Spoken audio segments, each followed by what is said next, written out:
की गलत नीतियों से देश का करोड़ों नौजवान बेरोजगार हो गए। हाईली क्वालिफाइड लड़के लड़कियां आज बेरोजगार होकर के दर दर ठोकरें खा रहे हैं। गरीबी का आलम यह है कि देश की 140 करोड़ आबादी में 80 करोड़ लोगों की जिंदगी 5 किलो 10 किलो चावल पे आके ठहर गई। आज योगी सरकार हर 400-500 मीटर पर दारू और शराब की दुकान तो खोलने के लिए उनके पास योजना है, पैसा है। 1 किलोमीटर के फासले पर प्राथमिक जूनियर हाई स्कूल जो गांव के गरीब बच्चे पढ़ते हैं, ऐसे 27,764 स्कूल बंद होने का फरमान जारी कर दिया था। यद्यपि अपनी जनता पार्टी के कड़ा विरोध के बाद सरकार बैकफुट पे आई, उन्होंने वापस लिया, लेकिन आज भी उन पर तलवार लटक रही है। मुख्य रूप से अपनी जनता पार्टी ने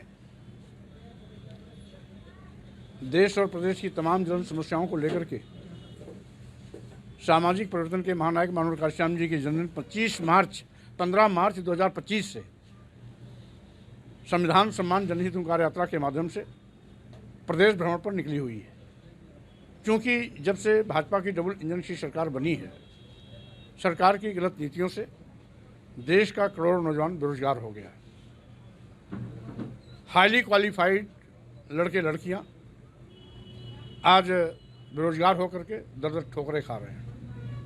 गरीबी का आलम यह है कि देश की 140 करोड़ आबादी में 80 करोड़ लोगों की जिंदगी 5 किलो 10 किलो चावल पे आके ठहर गई।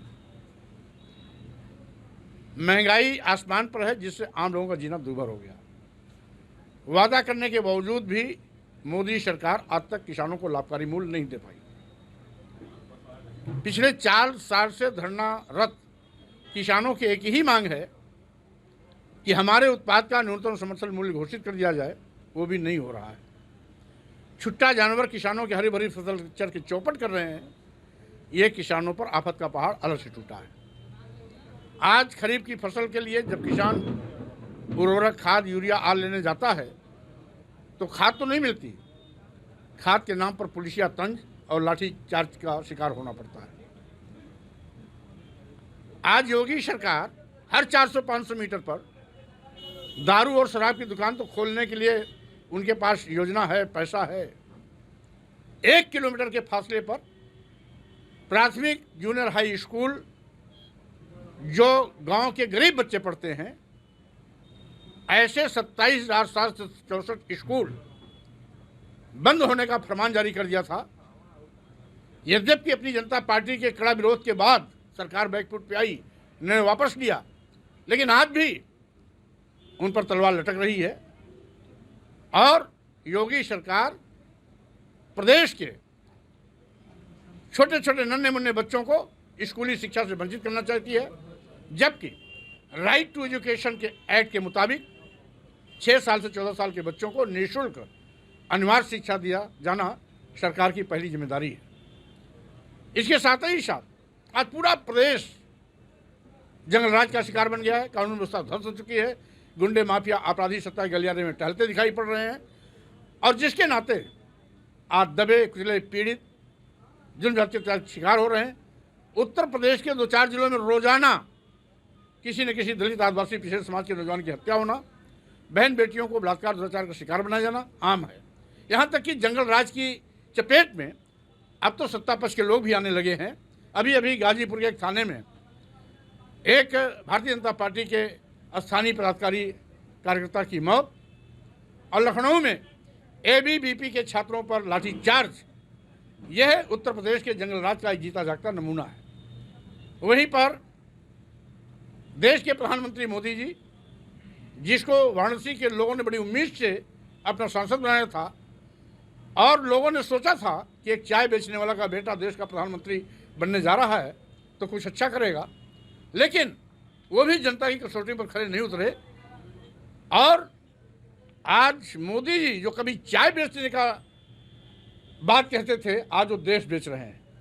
जब से मोदी प्रधानमंत्री बने, देश के सभी बंदरगाह, एयरपोर्ट, एयर इंडिया, बहुतेरे रेलवे स्टेशन, कई दर्जन ट्रेनें, यहाँ तक कि LIC जैसी बड़ी संस्था अपने चहेते उद्योगपतियों अदानी अंबानी जैसे कुछ थैलीशाहों को दे दिया।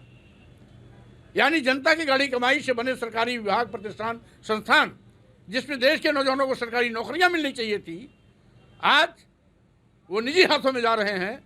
तो स्वाभाविक रूप से ये देश के नौजवानों के साथ धोखा भी है। और देश सरकार चलाने वाले लोग आज ईस्ट इंडिया कंपनी के तर्ज पर देश बेचने में लगे हुए हैं, जिसकी मैं घोर निंदा करता हूँ।